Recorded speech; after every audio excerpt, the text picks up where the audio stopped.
Hi guys, hello, नमस्ते, आदाब, सत श्री अकाल, नमस्ते, आदाब। और देखिए शुरू करते हैं आज के सेशन को। दिल्ली पुलिस 2025 टारगेटेड ये बैच जिसमें कांस्टेबल, एचसीएम, एडब्ल्यूओ, एटीपीओ और एमटीएस और ड्राइवर, इन तमाम सारे एग्जाम्स के लिए हम लोग यहाँ पर टारगेट कर रहे हैं। तो let's start guys.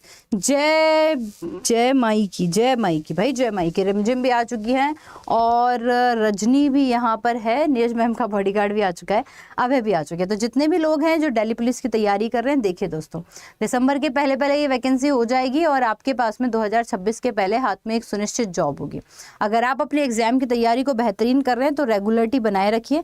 And welcome जी, वेलकम। और इसी के साथ ही ये रहा आज की क्लास का पहला क्वेश्चन आपकी स्क्रीन पर। और हम किसके बारे में बात कर रहे हैं? हम दिल्ली पुलिस के डेफिनेटली बारे में बात कर रहे हैं। सेशन को पूरा जरूर देखना है, क्वेश्चंस के आंसर करने हैं। साइंस एक ऐसा सब्जेक्ट है जिसमें लोग जनरली अवॉइड करते हैं और अगर क्वेश्चन आज डेफिनेटली 5 से 7 क्वेश्चन जो है वो आपके सिलेक्शन को डिसाइड करेंगे, क्योंकि मैक्सिमम लोगों को साइंस आती ही नहीं है ना। हिंदी सब, मैथमेटिक्स, कंप्यूटर सब पढ़ेंगे, मैथ, रीजनिंग सब पढ़ेंगे, जीके जीएस सब पढ़ेंगे, लेकिन अगर किसी को सबसे ज़्यादा डिफिकल्टी होती है तो वो है साइंस में। और साइंस की अगर डिफिकल्टी तुम्हें हो भी रही है ना, तो चिंता करने की कोनो बात नहीं है, क्योंकि ओम आ रहे हैं। और साइंस में ओम एक ऐसी चीज़ है जो आपके सिलेक्शन को सुनिश्चित करेंगे। तो लेट्स स्टार्ट। हमें बोला जा रहा है कि रासायनिक प्रक्रिया में शामिल नहीं है।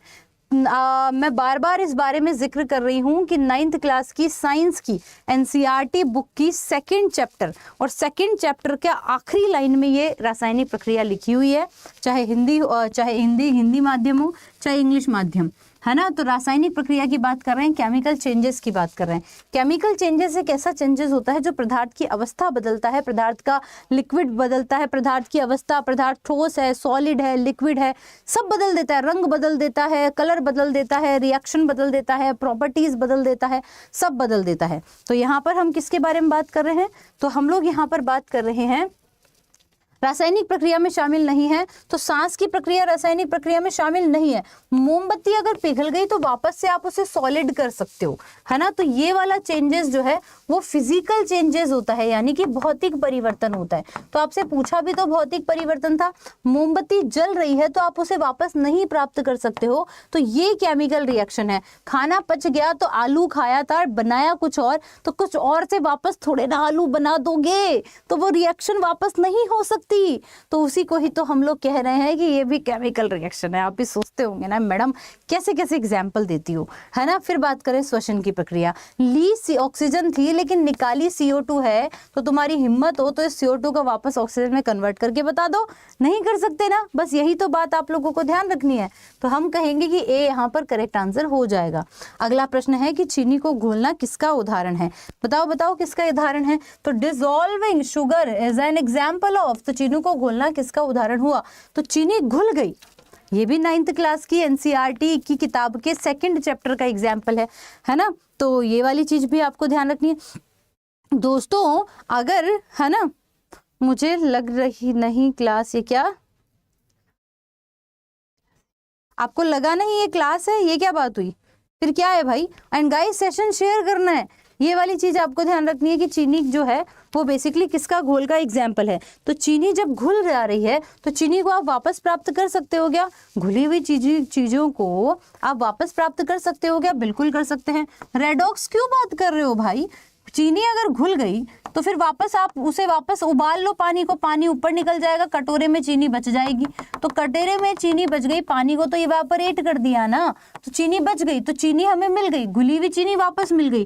तो ये कौन से प्रकार की रिएक्शन का एग्जाम्पल है? ये फिजिकल चेंजेस का एग्जाम्पल है, जिसे हम भौतिक परिवर्तन कहते हैं। चीनी को घोल दिया, हमें वापस अलग से मिल जाएगी, तो यह भौतिक परिवर्तन का एग्जाम्पल हुआ भाई, है ना। आपको लगा कि क्लास नहीं होगी आज? क्यों नहीं होगी भाई? बिल्कुल होगी आरू। चलिए, रजनी और Shubhadeep, Abhay and guys please share the session, है ना। शेयर द सेशन, ये बहुत ज्यादा जरूरी है। Please share the session. कमीज की प्रक्रिया में शामिल है तो प्रोसेस ऑफ रिडक्शन। देखो रिडक्शन क्या है? रिडक्शन वो है, रिडक्शन को कहते हैं अपचयन।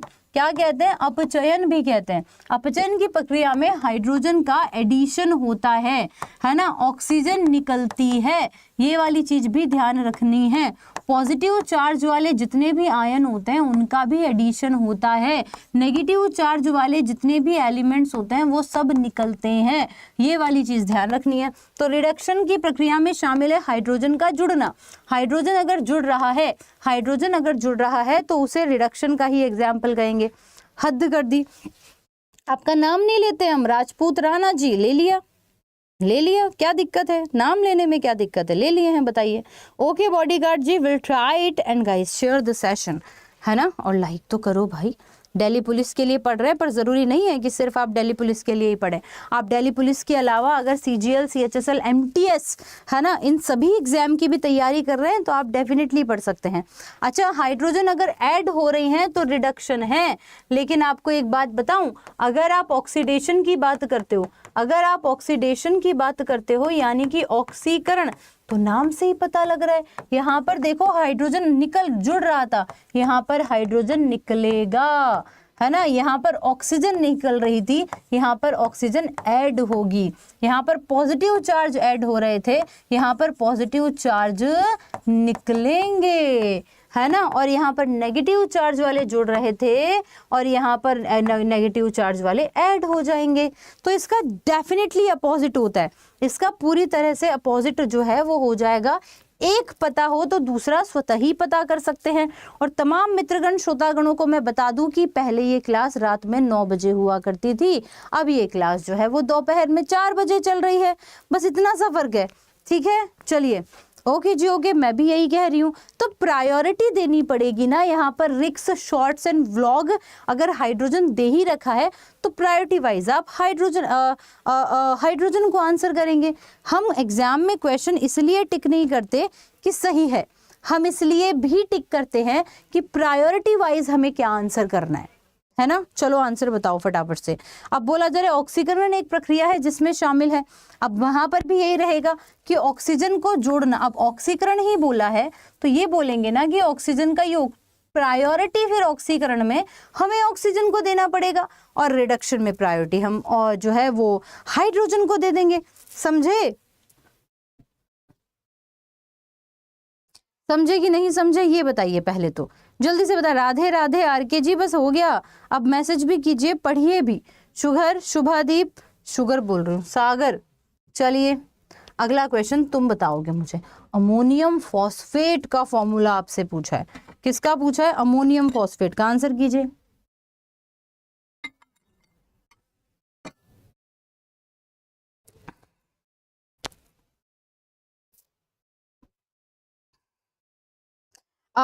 मिस्टर NDA, ये बात भी आपकी सही है। तो एक काम करते हैं, अब कल से एक काम करेंगे, थियोरी पढ़ाकर फिर क्वेश्चन पढ़ा लेंगे। और बोलो, पर क्या आप थियोरी पढ़ने आएंगे? पहले आप ये वादा कीजिए।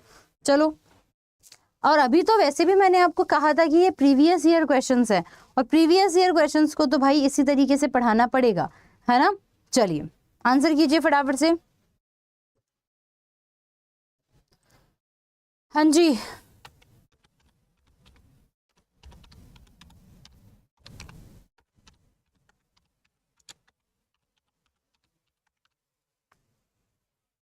चलिए चलिए चलिए,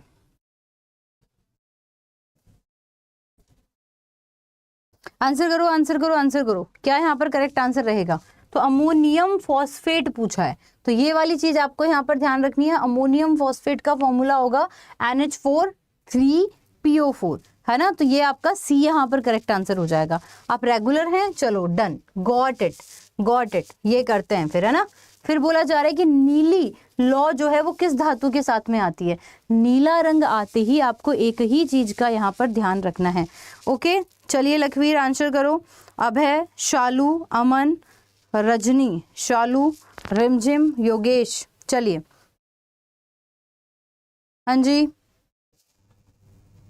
what will be the very right answer? तो देखो, जब भी नीले रंग की बात आ जाएगी तो सभी धातुएं जो नीले रंग के लिए जरूरी हैं, तो भाई नीला रंग जो है वो कौन बताएंगे, ये आपको बताना है।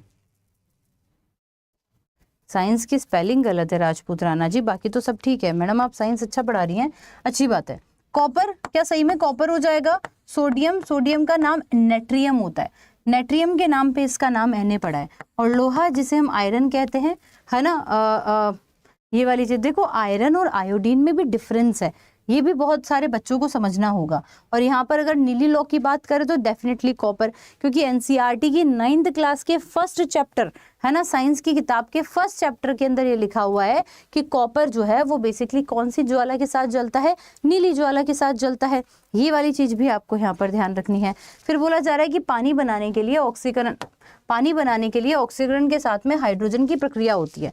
देखो भाई, ये ऑक्सीजन है, ठीक साहब, बरोबर, ये हाइड्रोजन है, बराबर, इन दोनों को मिलाएंगे तो H2O बनता है। पर ये रिएक्शन बैलेंस नहीं हुई। रिएक्शन के पहले कितने हाइड्रोजन थे? 2। रिएक्शन के बाद में कितने हैं? 2, बराबर है। ऑक्सीजन कितने थे? 2। यहाँ पर कितने हैं? 1। तो हमें ऑक्सीजन को 2 करने के लिए यहाँ पर 2 लगाना पड़ेगा। आप कहीं पर भी नीचे ऑक्सीजन में 2 नहीं लगा सकते, आप सिर्फ आगे की तरफ ऑक्सीजन में 2 लगा सकते हो। अब जब हमने ये 2 यहाँ लिखा तो हाइड्रोजन 2 तो पहले ही थे, 2 यहाँ लिख दिया, मल्टीप्लाई करेंगे तो 4 हो गए। तो फिर मेरे को यहाँ पर भी अगर मैं 2 लिख दूं तो देखो 2 और 2 4 हाइड्रोजन यहाँ, 2 और 2 4 हाइड्रोजन यहाँ, है ना, और यहाँ पर भी 2 ऑक्सीजन और यहाँ पर भी 2। तो इस तरीके से आप लोगों को ये रिएक्शन करनी होगी। चलो अब बताओ कि ऐसी रिएक्शन को हमने क्या कहा भाई, कोई ए कंपाउंड है और कोई बी है, इन दोनों को जब हमने ऐड किया तो ये बन गया सी, ऐसा ही तो होता है। तो जब ये सी बन गया तो ये कौन सी अभिक्रिया हो गई? ऊष्माक्षेपीय अभिक्रिया हो गई, एक्सोथर्मिक रिएक्शन हुई? बिल्कुल नहीं दोस्तों। तो क्या इसे हम क्या कहेंगे? एंडोथर्मिक कहेंगे, डीकम्पोजिशन कहेंगे? बताओ, देखिए कौन सी रिएक्शन होगी? 3 ही एग्जाम्पल दे रखे हैं क्या इसमें? रिएक्शन नॉट फैसिबल, प्रतिक्रिया संभव नहीं। प्रतिक्रिया कैसे संभव नहीं है? बिल्कुल संभव है, लेकिन इस अभिक्रिया की फलस्वरूप जो है वो क्या बनेगा? एंडोधर्मिक तो नहीं होगा, यहाँ पर जो है कंफ्यूजन रिएक्शन यहाँ पे। लेकिन सुखदीप बेटा पढ़ लीजिए, वो थोड़ा सा ज्यादा जरूरी है, ठीक है ना। और अमन, आपस की बात हो गई है तो शायद पढ़ लें थोड़ा सा, तो ठीक है। यहाँ पर क्या हो जाएगा? एक्सोथर्मिक। आगे देखिए क्या कहा जा रहा है, ठंडे पानी और गर्म पानी के साथ रिएक्शन ही नहीं करती। One of the following metal do not reaction with cold. अब देखो, कुछ मेटल्स होती है जो ठंडे पानी के साथ रिएक्शन करती हैं, कुछ होती है जो गर्म के साथ रिएक्शन करती हैं, लेकिन ये वाली मेटल तो बिल्कुल भी किसी के साथ भी रिएक्शन नहीं करती। ऐसा कौन सी है? आयरन है, मैग्नीशियम है, सोडियम है या फिर कैल्शियम है? तो देखो, आयरन तो आपका डी ब्लॉक का हो गया। आयरन तो आपका कौन से ब्लॉक का मेंबर हो गया? डी ब्लॉक का जो है वो मेंबर हो गया। कहाँ गया? ये रहा, है ना। आयरन तो आपका कौन से मेंबर का ब्लॉक हो गया? डी। चलो ठीक है। मैग्नीशियम बेटा मांगे कार स्कूटर वाला है। सोडियम देखो ये वो वाला है, हेलिना की, है ना। तो मैग्नीशियम और कैल्शियम तो एक में आते हैं, सोडियम एक में आता है और आयरन अलग में। बताओ, एक बार अपने नेटवर्क को चेक कर लेना, शायद नेटवर्क में इशू हो सकता है, और आंसर बताओ।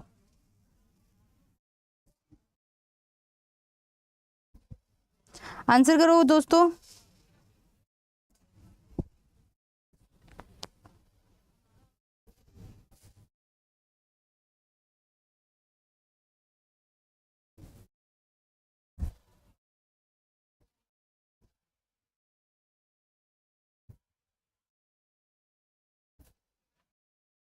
ओके वंदना, मैग्नीशियम कई लोग यहाँ पर कर रहे हैं, सागर भी मैग्नीशियम कर रहा है, और इसके अलावा बाकी कौन कौन है देखें। शालू भी आंसर कर रही है। तो तुम मुझे एक बात बताओ, क्या आयरन जो है वो ठंडे पानी के साथ रिएक्शन कर लेता है क्या, या फिर गर्म पानी के साथ में रिएक्शन कर लेता है क्या? आयरन गर्म पानी में रिएक्शन करके कोई उबलने लग गया था क्या? या फिर अगर मैं बात करती हूँ ठंडे पानी की, तो ठंडे पानी के साथ भी कौन सा रिएक्शन कर लेता है? बताओ देखिए। तो तुम कह रहे हो यहाँ पे मैग्नीशियम थोड़े बहुत गर्म के साथ तो फिर भी रिएक्शन कर लेगा, लेकिन सोडियम, आयरन तो तुमने देखा है ना, लोहा ऐसे सडन थोड़े ना रिएक्शन कर लेता है, धीरे धीरे रस्टिंग होती है, इज अ डिफरेंट थिंग। धीरे धीरे रस्टिंग होती है, is a very different thing. लेकिन आयरन होगा ना आंसर। फिर बताओ देखिए, समझ आएगी नहीं आया? विकास बोलो देखिए, आशीष और बाकी जितने भी लोग हैं, है ना, रोशनी। चलिए, तो आगे बात समझ में, ये वाली चीज भी आपको यहाँ पर ध्यान रखनी है। मिश्र धातु जिसे हम अलॉय कहते हैं। अलॉय किसी धातु का किसी आयन के साथ में सजातीय मिश्रण होता है, होमोजीनस, है ना, ठीक है। तो निम्नलिखित में से किस मिश्र धातु में गैर धातु के घटक के रूप में मौजूद होती हैं? मतलब हमेशा जनरली हम कहते हैं धातु को धातु के साथ में। मैंने तो पहले ही आंसर दिया था। अच्छा जी, बहुत बढ़िया, फिर तो बहुत ही बढ़िया। चलिए आंसर कीजिए। फिर तो आपको आंसर करना जरूरी है। मिश्र धातु किस धातु के साथ में रिएक्शन करती हैं? ये आप लोगों से यहाँ पर पूछा जा रहा है, बताओ देखें। तो ऐसी कौन सी है जिसमें हम लोग क्या यूज कर रहे हैं, जिसके अंदर हम लोग व्हाट वी कैन से, क्या दोबारा बताना है आशीष?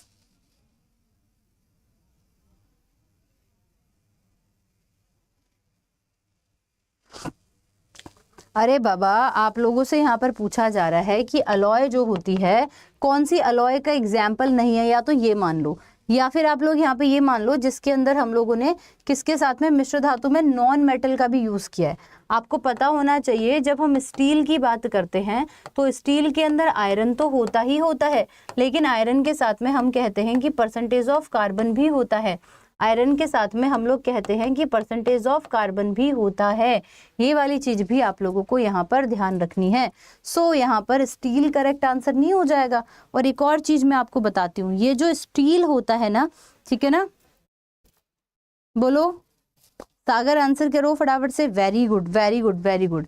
अब हम लोगों ने यहाँ पर ये भी कहा कि ये जो स्टील है, एक होता है आपके पास में नॉन स्टील स्टील, ये तो भी पता होगा ना, नॉन स्टिक स्टील भी पता होगा, यानी कि नहीं चिपकने वाला स्टील जो होता है वो उसके अंदर आपके पास में वो एक्चुअली में नॉन मेटल, वो एक्चुअली में अलॉय की तरह काम करता है, मिश्र धातु की तरह काम करता है। और स्टील तो देखा जाए तो स्टील तो एक्चुअली में उसकी तरह काम भी नहीं करता। स्टील को तो हम लोग जो है वो मिश्र धातु के अंदर लेते भी नहीं है। ये वाली चीज भी आपको ध्यान रखनी है। बोलो देखिए, बात समझ में आ गई क्या? बोलो बोलो फटाफट से। मैग्नीशियम वाला क्या ही करना है, मैग्नीशियम वाला के अंदर तो कोई डाउट भी नहीं था, क्योंकि अगर आपसे पूछा था कि जो गर्म पानी और ठंडे पानी के साथ रिएक्शन नहीं करता, तो भाई आयरन नहीं करता, सीधी सिंपल सी बात है। आयरन कहाँ करता है, लोहा कहाँ करता है बच्चे रिएक्शन? ठंडे पानी में डाल दोगे बेचारा पड़ा रहेगा, कुछ वक्त बाद में जरूर से उसमें रस्टिंग लग जाएगी, इज अ डिफरेंट थिंग, पर सडन तो रिएक्शन नहीं करना ना। सोडियम भाई पानी के साथ ही रिएक्शन करता है, कैल्शियम को, चूने के पानी को जैसे ही पानी में डालेंगे अच्छे से घुल जाता है ना, रिएक्शन करता है ना। कली व्हाइट वॉश जब करवाते थे तब ऐसा ही तो होता था, है ना। ऐसे ही मैग्नीशियम भी रिएक्शन करेगा, लेकिन वो गर्म पानी के साथ करेगा, लेकिन आयरन थोड़े ना रिएक्शन करेगा, यही तो समझना था, ठीक है। अच्छा आगे देखिए क्या यहाँ पर कहा जा रहा है, सामान्यतः धातुएं ठोस प्रकृति की होती हैं, ठीक है बरोबर। इनमें से कौन सी धातु है जो कि कमरे के ताप पर लिक्विड फेज में पाई जाती हैं? और हम सबको पता है कि कमरे के ताप पर क्या चीज होती है जो लिक्विड में पाई जाती है, क्रोमियम थोड़े ना होगा। जब भी आपको जंग रहित किसी चीज को करना हो ना, या रस्टिंग लेस करना हो, तो उसके लिए हम जरूर क्रोमियम का यूज करते हैं। जैसे आयरन के ऊपर ही रस्टिंग करनी है, आयरन को रस्टिंग से बचाना है, तो फिर हम लोग जिंक के साथ में उसमें क्रोमियम डालते हैं, और ऐसी को गैल्वेनाइजेशन कहते हैं, यशद लेपन के नाम से जानते हैं। किस नाम से जानते हैं बेटा? यशद लेपन के नाम से जानते हैं गैल्वेनाइजेशन को। And guys share the session, है ना। फिर हम बात करें सोडियम की, तो सोडियम भी नहीं होगा, डेफिनेटली Hg होगा। सोडियम हाँ सॉफ्ट जरूर होता है, सॉफ्ट होता है, इरेजर से काटा जा सकता है। ये वाली चीज भी आपको यहाँ पर ध्यान रखनी है। Another question on your screen, देखिए क्या कहा जा रहा है। कहा जा रहा है कि क्षारीय ऑक्साइड, धातुएं क्षारीय ऑक्साइड बनाती हैं भाई। कौन सी? उभयधर्मी ऑक्साइड बनाती है। धातुओं में एस ब्लॉक पूरा धातु का आता है, पी ब्लॉक आधा आता है ना, और डी ब्लॉक भी आपका पूरा का पूरा मेटल से भरा हुआ है। पूरी पीरियोडिक टेबल में 78% हमारे पास में जो है वो मेटल्स होती हैं। ये जितनी भी मेटल होती हैं वो सारी की सारी मेटेलिक ऑक्साइड बनाती हैं, और मेटेलिक ऑक्साइड जो है वो क्षारीय प्रकृति का ही होता है, यानी कि कैसी प्रकृति का होता है? बेसिक इन नेचर होता है, एल्किलिन नेचर होता है, ठीक है ना। ये वाली चीज भी आपको ध्यान रखनी है। फिर हम कह रहे हैं कि ये बेसिकली क्षारीय प्रकृति का है, लेकिन यहाँ पर आपसे उभयधर्मी के बारे में पूछा है, आपसे यहाँ पर एम्फोटेरिक के बारे में पूछा है। एम्फोटेरिक ऑक्साइड या उभयधर्मी ऑक्साइड का मतलब यही है कि ऐसे ऑक्साइड क्षारीय प्रकृति और अम्लीय प्रकृति दोनों की तरह बिहेव करते हैं, और उनके अंदर कुछ एक्सेप्शन है, जैसे कि आपका Al2O3। We all know very well कि एल्यूमिनियम पी ब्लॉक में आता है, लेकिन मेटल है, और मेटल है, इसका ऑक्साइड होना क्षारीय प्रकृति का चाहिए था, लेकिन यह अम्लीय और क्षारीय दोनों प्रकार की ही नेचर रखता है। ऐसे ही डी ब्लॉक के अंदर आता है जिंक, और जिंक का जो ऑक्साइड होता है वो ZnO होता है, इसे जिंक ऑक्साइड कहते हैं। होना ये क्षारीय प्रकृति का चाहिए था, लेकिन ये भी जो है वो किसकी तरह बिहेव करता है? अम्लीय और क्षारीय दोनों की तरह बिहेव करता है। कह दो की बात समझ में आ गई? बताओ देखिए फटाफट से। तो यहाँ पर हम कहेंगे एल्यूमिनियम। अगर ऑप्शन में एल्यूमिनियम नहीं दे रखा तो आप जिंक भी आंसर कर सकते हो, ठीक है। कैल्शियम का ऑक्साइड क्या होगा? CaO। कॉपर का ऑक्साइड क्या होगा, CuO, सोडियम का ऑक्साइड क्या होगा, Na2O, और ये सबकी प्रकृति कैसी है, सिर्फ और सिर्फ क्षारीय। लेकिन इसकी प्रकृति यानी कि इसका ऑक्साइड जो होगा वो Al2O3 होगा, और इसके ऑक्साइड की प्रवृत्ति अम्लीय और क्षारीय दोनों हो सकती हैं। और अब कहो कि बात समझ में आ गई, जल्दी से बता दो कि हाँ दीदी बात समझ में तो आ गई। अगला क्वेश्चन देखिए, अगला क्वेश्चन कहा जा रहा है कि मेनिंजाइटिस एक बीमारी है जो कि डैश को प्रभावित करती है। आप लोगों ने मेनिंजेस तो सुना ही होगा, मेनिंजेस सुना है तो इसका आंसर भी कर सकते हैं। चलो देखो, अभी मैं साथ साथ में थियरी करवा रही हूँ, ऐसे करवा दूं? अभी मैं जो साथ साथ में थियरी करवा रही हूँ ऐसे करवा दूं क्या, बताओ? अभी जो मैं साथ साथ में थियरी करवा रही हूँ ऐसे करवा दूं, इसमें कोई दिक्कत है, बताओ?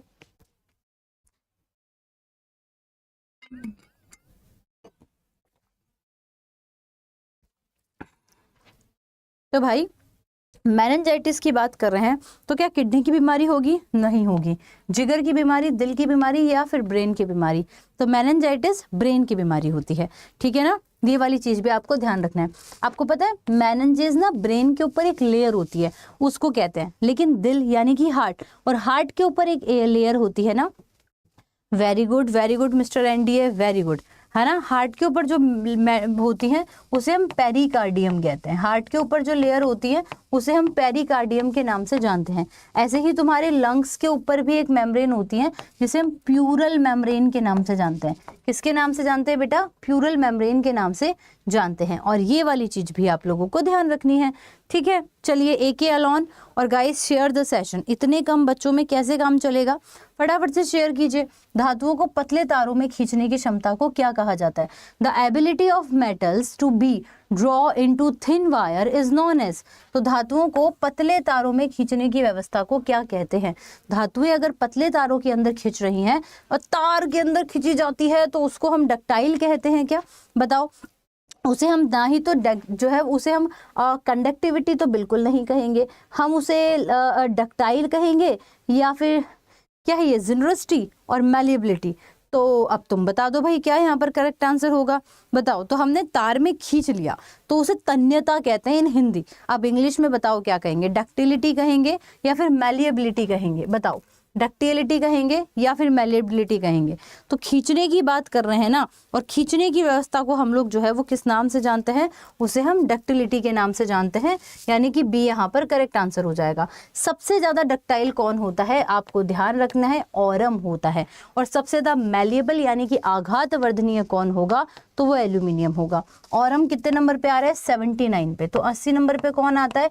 Hg आता है। तो फिर 78 पे कौन आता है? प्लेटिनम आता है। ये तीनों कौन से ग्रुप में आते हैं? ये तीनों ही आप लोगों के डी व्लॉग में आते हैं। किस में आते हैं बेटा? डी व्लॉग में आते हैं। ये वाली चीज भी आपको यहाँ पर ध्यान रखनी है। देखो दिल्ली पुलिस के अंदर कुछ वैकेंसीज हैं जिनके अंदर साइंस खूब सारी पूछी जाती है, तो हल्के में लेने वाली बात नहीं है। अगर अपने आप को सही में ही प्रिपेयर करना है, अपने एग्जाम की तैयारी को बेहतरीन ही करना है, 6 महीने भी ज़्यादा बचे नहीं हैं। 6 महीने के हिसाब से अगर देखें तो 180 दिन होते हैं, जिसमें से 30 दिन तो तुम अपने मॉक टेस्ट देने के लिए निकाल दो। अब तुम्हारे पास बचे मात्र 150 दिन। तुम्हें दिख रहे हैं 6 महीने, लेकिन तुम उन 150 दिनों को भी देखो जो कि तुम नहीं देख रहे हो। समझ आई? फिर हम कह रहे हैं कि उच्च विभव धनात्मकता के कारण धातुओं के परमाणु आसानी से बन सकते हैं because of high electropositivity. Because of high electropositivity the atoms of metal can easily form. बताओ देखिए क्या यहाँ पर करेक्ट आंसर होगा, और आंसर को फटाफट से ही अच्छे से और बेहतरीन तरीके से हमको जवाब देना है और आंसर करना है। बोलो देखिए फटाफट से क्या यहाँ पर कहा जा रहा है।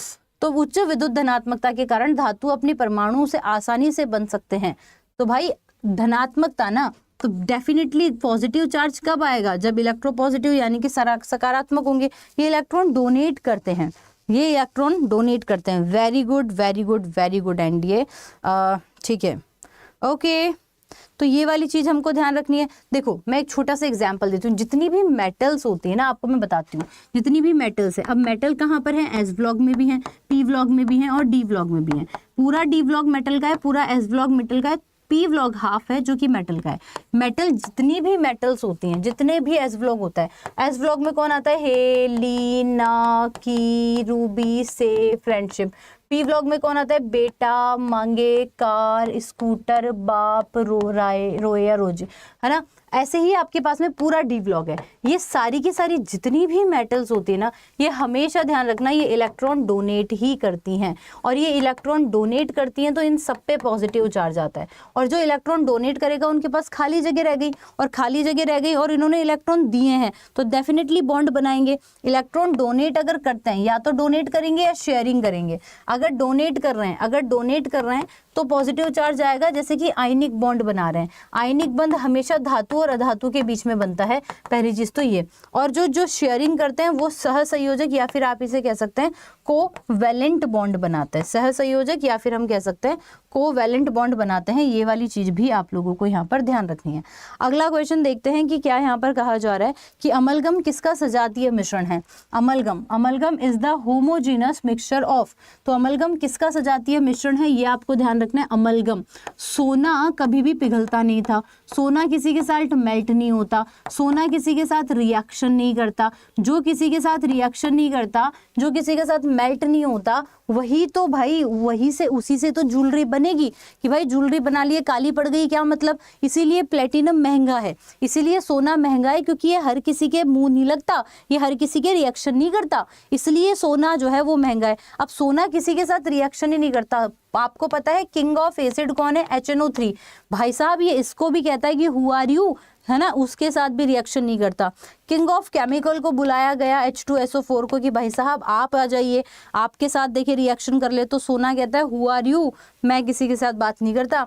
फिर HCl को बुलाया गया कि HCl तुम आ जाओ महाराज, तो HCl से भी बात नहीं करता। तो फिर दुनिया ने क्या किया, जो दुनिया को भाव नहीं देता, दुनिया उसके साथ साजिश और षड्यंत्र रचती है। हम जैसे लोगों ने भी यही किया। हमने क्या किया, हमने कहा कि भाई अकेले HNO3 से नहीं आ रहा ना, तो HCl भी डाल दो, 3:1 कर दो, 3:1 में बना दो। इसे हम एक्वारेजिया के नाम से जानते हैं, एक्वारेजिया के नाम से जानते हैं, जिसे हम अम्लराज कहते हैं। क्या कहते हैं? अम्लराज कहते हैं। एक तो है अम्लराज, बच्चे जनरली अम्लराज में तो क्या हो रहा है कि ये सोना इसमें मेल्ट नहीं हो रहा है ना, सोना किसी में मेल्ट नहीं हो रहा था, लेकिन फिर अम्लराज बना दिया। ये इकलौता ऐसी चीज है जिसके अंदर सोना जो है वो मेल्ट हो जाता है। पहली चीज तो हमको ये ध्यान रखनी है, ये है अम्लराज। There is the huge difference between अम्लराज, एक्वारेजिया, या फिर हम यहाँ पर अब बात कर रहे हैं अमलगम। अमलगम क्या होता है? ये जो मरकरी है ना, ये उल्टा आदमी है। देखो फिर सुनो, सोना 79 पे आ रहा था, किसी के साथ रिएक्शन ही नहीं कर रहा था, किसी के साथ रिएक्शन ही नहीं कर रहा था। मरकरी है उल्टा आदमी, मरकरी क्या है? उल्टा आदमी। मरकरी 80 नंबर पे आता है। मरकरी हर किसी के साथ रिएक्शन करता है, हर मेटल के साथ में रिएक्शन करता है, हर मेटल के साथ में रिएक्शन करेगा। जिंक के साथ रिएक्शन कर लिया तो ये जिंक अमलगम बना लेगा, है ना। सोडियम के साथ में रिएक्शन कर लिया, सोडियम अमलगम बना लेगा। लिथियम के साथ में रिएक्शन कर लिया, लिथियम अमलगम बना लेगा। आयरन के साथ एक रिएक्शन नहीं करता, ध्यान रखना, तो पारा और धातु। Is it clear? और अगर समझ में आई बात तो थम्स अप कौन करेगा भाई। और आप लोगों को एक और चीज बता देती हूँ कि जिन बच्चों को नहीं पता है, ये सेशन ना हर दिन होता है 4 बजे। आपको 4 बजे आकर अपने साइंस के कॉन्सेप्ट क्लियर करना है, मजेदार तरीके से साइंस के क्वेश्चंस को पढ़ना है।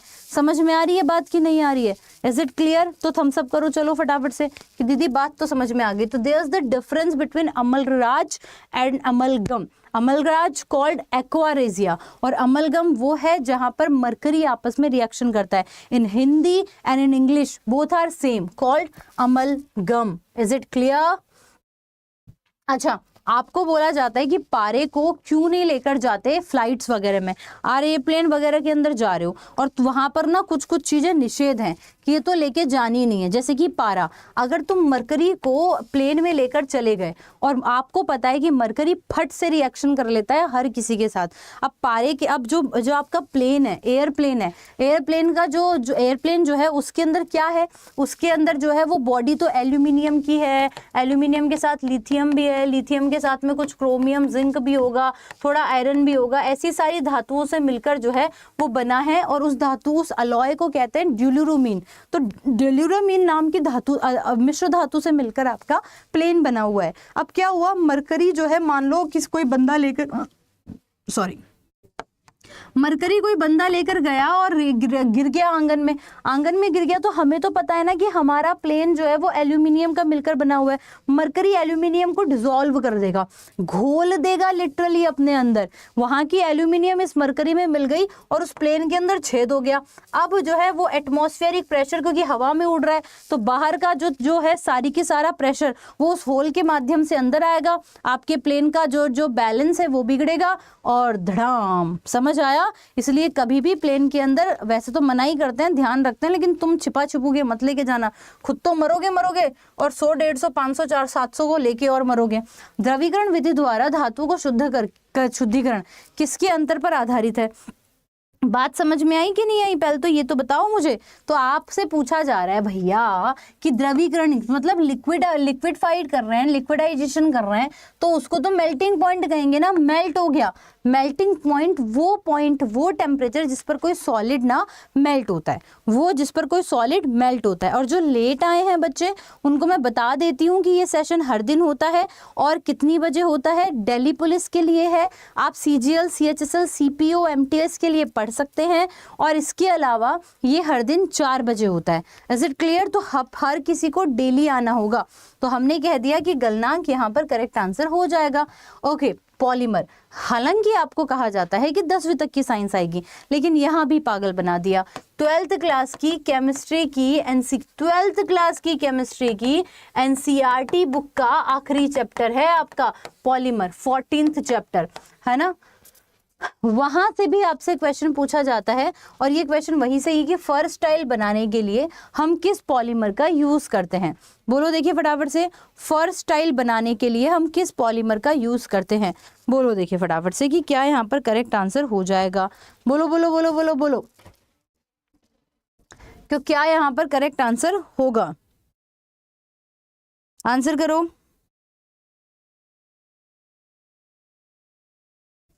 हाँ जी, तो फर्स्ट टाइल बना रहे हैं ना, देखो मैं यहाँ पे बता देती हूँ, है ना। टाइल बना रहे हैं और आपको मैं बता दूं ये वाटरप्रूफ होगी, डेफिनेटली वाटरप्रूफ होगी। वाटरप्रूफ होगी तो वाटरप्रूफ चीजों के लिए हम पॉली वाइनिल क्लोराइड का यूज करते हैं, है ना। ये एक ही चीज है, पॉली वाइनिल क्लोराइड का यूज करते हैं। पॉली वाइनिल क्लोराइड जिसे हम PVC भी कहते हैं। PVC इज अ पॉलीमर जिसका यूज हम लोग जो है वो किसके अंदर करते हैं? जिसका यूज हम वाटरप्रूफ वाली चीजों के अंदर करते हैं। टेफ्लॉन से तो आपके नॉन स्टिक बर्तन बनाए जाते हैं, तो वो नहीं होगा, ठीक है ना। ओके सूरज, बहुत बढ़िया। तो हमने कहा कि वो नहीं होगा, पॉलीप्रोपाइलीन भी नहीं होगा, ब्यूटा 1,3 डाइइन का मतलब पता है तुमको? ये रबर बनाने में यूज होता है। जो सिंथेटिक रबर होते हैं दो, एक है जिसका नाम है ब्यूना N और एक जिसका नाम है ब्यूना S। तो इस तरीके से हमारे पास में 2 होते हैं, और इस पे आप लोगों को यहाँ पर ध्यान रखना है। ऑफिशियल अनिल पाल, सूरज, लखवीर और माता रानी की भक्त स्वाति, और कौन है भाई? सूरज है ही, अनिल है ही, ठीक है। चलिए सागर, तो ये वाली चीज ध्यान रखनी है, ब्यूना N और ब्यूना S ये रबर के एग्जाम्पल हैं। Is it clear? समझ आ गया? तो थम्स अप करेंगे। और पॉलीवाइनिल क्लोराइड जिसे हम लोग PVC भी कहते हैं। आप लोगों ने बचपन में PVC पाइप के ऐड देखे हैं क्या? बचपन में आप लोगों ने PVC पाइप के ऐड देखे होंगे। वो ऐड उन सारी नॉन स्टिक चीजों के लिए हम PVC का ही यूज करते हैं। आगे देखिए, आगे क्या कहा जा रहा है? आगे कहा जा रहा है कि सबसे अच्छा सुचालक, है ना, इलेक्ट्रिकल कंडक्टर, तो we all know very well silver. कई बार बच्चे पूछते हैं कि दीदी हम फिर चांदी का यूज क्यों नहीं करते? हमें तो चांदी का यूज करना चाहिए ना। अरे बाबा, चांदी के वायर का अगर यूज करोगे, लोग एल्यूमिनियम और आयरन के, कॉपर के वायर नहीं छोड़ रहे हैं, चोरी करके ले जा रहे हैं। तो चांदी के वायर अगर किसी के घर में लगे होंगे तो सोचो उनके घर में कितनी चोरियां होंगी, है ना। महंगी भी होती हैं, चलो ठीक है, एक बार के लिए आपने अफोर्ड भी कर लिया कि हमें तो गुड कंडक्टर ही चाहिए, मान गए, लेकिन फिर भी तो दिक्कत तो होगी ना। फिर कहा जा रहा है लोहे पर किसकी परत चढ़ाकर गैल्वेनीकरण किया जाता है ना। तो आपसे पूछा जा रहा है iron is galvanised by coating with, चलो चलो चलो फटाफट से बताओ। तो हम कह रहे हैं कि लोहे पर किसकी परत चढ़ाकर गैल्वेनीकरण किया जाता है? तो लोहे पर, आयरन पर या तो होगा जिंक, और जिंक के साथ में होगा क्रोमियम।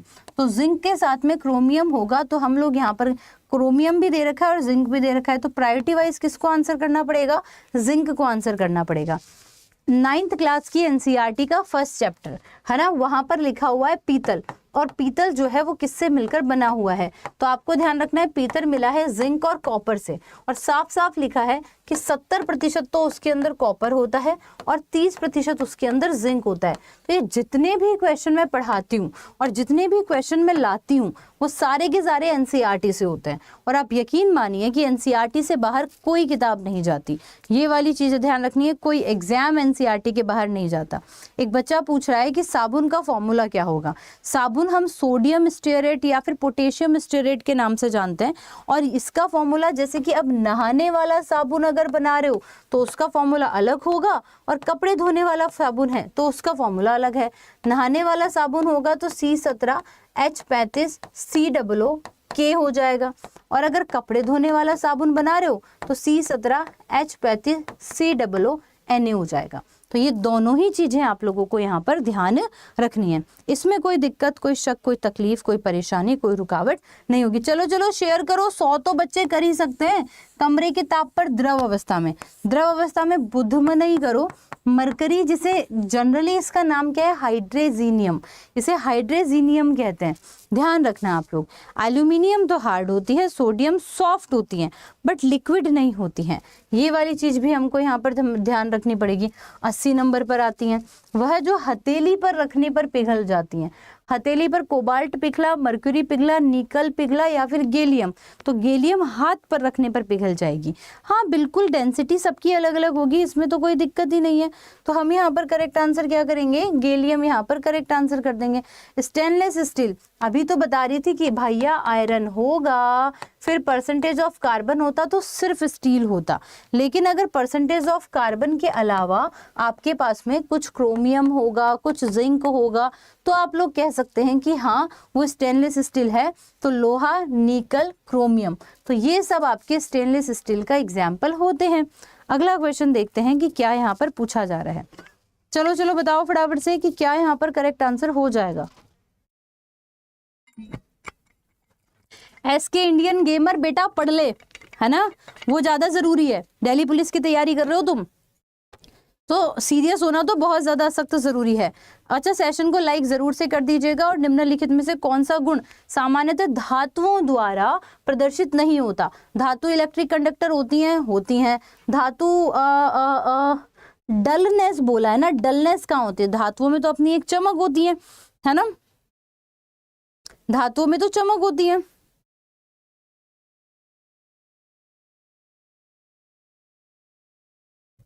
ओके जी, आगे ये क्वेश्चन का आंसर तुम लोग मुझे होमवर्क में दोगे तो देखो समय का पता भी नहीं लगता और कितनी जल्दी जो है वो समय बीत जाता है ना, ये वाली चीज भी ध्यान रखनी है।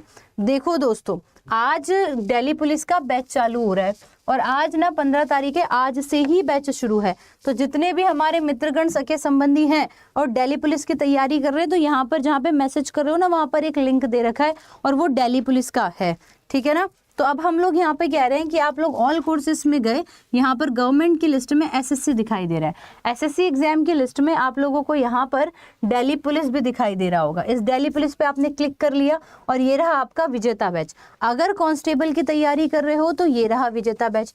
लेकिन मैं तो आपको पर्सनली एडवाइस करूंगी कि विजेता बैच तो है ही, लेकिन यहाँ पर आप लोगों को सीधा सीधा दिल्ली का महापैक भी दिखाई दे रहा है। एक आरंभ बैच भी है जो कि बिल्कुल जो है वो 0 की प्राइस पर है।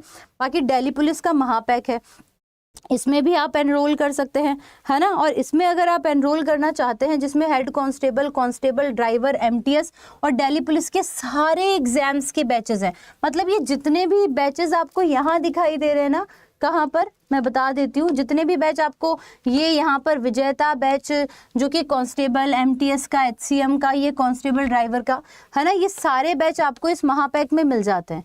इस महापैक में एनरोल करोगे तो तुम्हें 1100 है ना 30 तो मॉक टेस्ट और 328 किताबें, 4653 वीडियोस और आप लोगों को रिकॉर्डेड और लाइव क्लासेस मिलेंगी। जो अलग करना क्या है इस बैच में, देखो आज से बैच चालू है सारे, तो आज से ही पढ़ना शुरू करना पड़ेगा, इस चीज का ध्यान रखना है।